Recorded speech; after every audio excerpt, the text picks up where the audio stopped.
1954年，李安出生于台湾的一个知识分子家庭，父亲是台南一中的校长，对他寄予厚望，希望他走学术道路。然而，李安从小成绩平平，2次高考落榜，最终勉强考入台湾艺术专科学校影剧科，这让父亲大失所望。在父亲眼中，搞艺术是不务正业，餐桌上的训斥成了家常便饭，甚至骂他什么鬼样子。这种压抑的家庭氛围让李安的性格变得内向而敏感，却也埋下了他日后电影中父子关系主题的种子。1978年，李安赴美留学，进入伊利诺伊大学学习戏剧导演，并在一次棒球赛上结识了未来的妻子林慧嘉。1984年，他从纽约大学电影系毕业，本以为能大展拳脚，没想到迎接他的是长达6年的失业低谷。没有电影公司愿意投资一个华人导演，他只能在家做饭、带孩子，靠妻子的微薄薪水维持生活。那段时间，他自卑到不敢接家里的电话，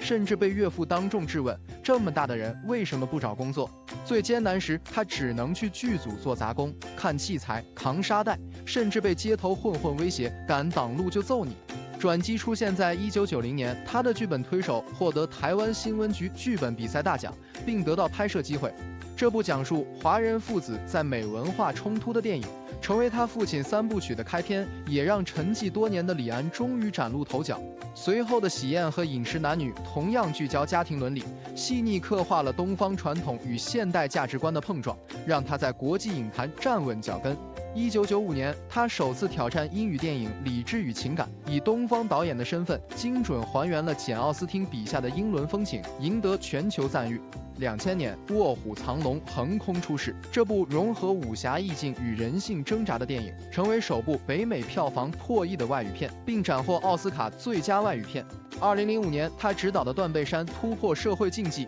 讲述2个牛仔的隐秘爱情，让他成为首位获得奥斯卡最佳导演的亚洲人。然而，成功背后是常人难以想象的压力。他曾坦言，拍摄届时，我每天醒来都想辞职。但正是这种对电影的极致追求，让他的作品总能直击人心。如今70岁的李安仍然在探索电影技术的边界，从少年派的奇幻漂流的3D 视觉革命，到比利林恩的中场战事中120帧高帧率实验，他始终在挑战观众的观影体验。回望他的人生，从父亲的否定中挣扎而出，在6年低谷里坚守梦想，最终用电影让世界听见他的声音。正如他自己所说，人生不能像做菜，等所有材料备齐才下锅。李安的故事告诉我们，真正的成功不在于顺境中的闪耀，而在于绝望中的坚持。